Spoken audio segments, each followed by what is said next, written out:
Antes de tudo, boa noite. Nosso grupo ele é formado por Nayara Brenda, Nayara Cristina e Sueli Fernandes.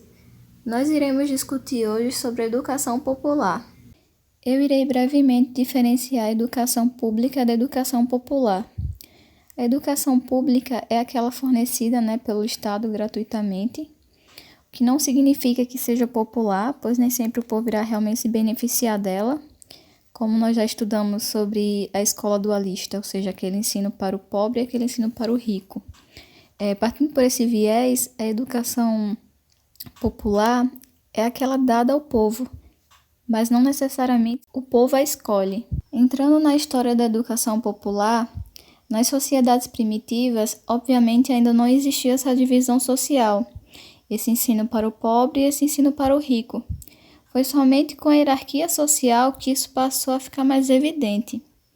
Na Antiguidade Oriental e na Grécia Clássica, o poder e o ensino também estavam nas mãos de poucos. Isso também acontecia na Antiguidade Romana, porém houve uma mudança. O Estado passou a ter controle sobre a educação, isso no século IV. Mas com a Idade Média e a Igreja Católica no poder, as escolas desapareceram e os monges se encarregavam com o saber. Somente na Baixa Idade Média, algumas escolas reapareceram. Nos tempos modernos, mais precisamente no século XVIII, o Iluminismo trazia a ideia de uma escola antes ligada à religião para uma escola agora leiga, não religiosa, livre, independente de privilégios de classe e universal, acessível a todos.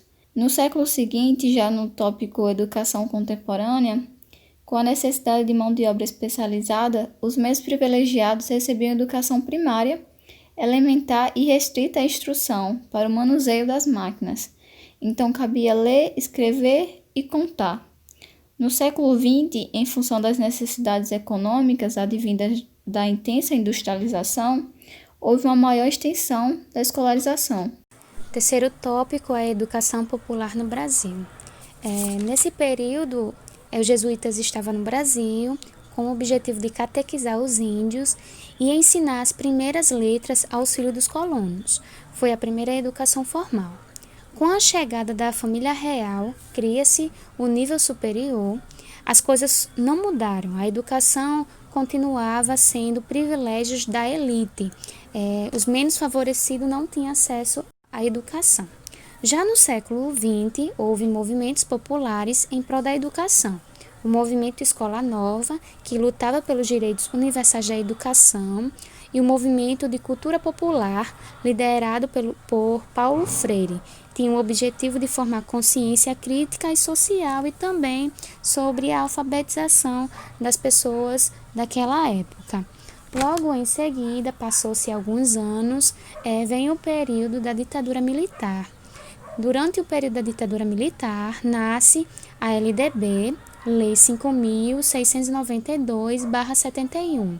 E daí cria-se o ensino de primeiro grau e segundo grau. Se passaram uns anos e chegou o ano de 1988, onde ocorre a aprovação da Constituição Federal de 1988. Essa Constituição ela trouxe algumas novidades que fala sobre o ensino obrigatório e gratuito, direito público e subjetivo, e também destaca a ação da família e da sociedade nessa educação. Tópico 4. Desafios. Como vimos já no século XIX, os países desenvolvidos conseguiram implementar o ensino básico universal e gratuito. Já no século XX, alguns países latino-americanos cumpriram em grande parte o projeto de universalização da educação complementar. Reavaliando os esforços dos educadores, foi possível delimitar alguns campos de teorias e ação que resultaram do enfrentamento do desafio que é a educação na América Latina. Já no nível de ação dos governos, vale pensar na ilusão criada pelas construções monumentais, obras de impacto que exigiam vultuosos gastos, mas que não vêm acompanhadas por qualidade de ensino e remuneração justa dos professores. E o que deve ser a educação popular? Antes de tudo, deve ser uma educação universal, leiga, gratuita e, portanto, de competência do Estado. A educação popular seria oferecida de maneira não elitista e nela o próprio povo se tornaria o sujeito do processo. A fim de superar o elitismo, a escola precisa ser de boa qualidade, preocupada com a transmissão de conteúdos. Instalada a escola elementar realmente acessível a todos, o ensino secundário e superior poderão estar abertos àqueles que realmente desejam estender sua formação, não mais constituindo privilégios de alguns. E um professor competente, politizado e entusiasmado com seu trabalho não se faz apenas com vocação e sacerdócio. Essas são as justificativas ideológicas que servem para manter o status quo. É importante nesse sentido que os recursos públicos sejam destinados exclusivamente ao ensino público, a fim de estender com eficiência a estrutura escolar, não se desviando para o ensino particular, que deve ser autônomo.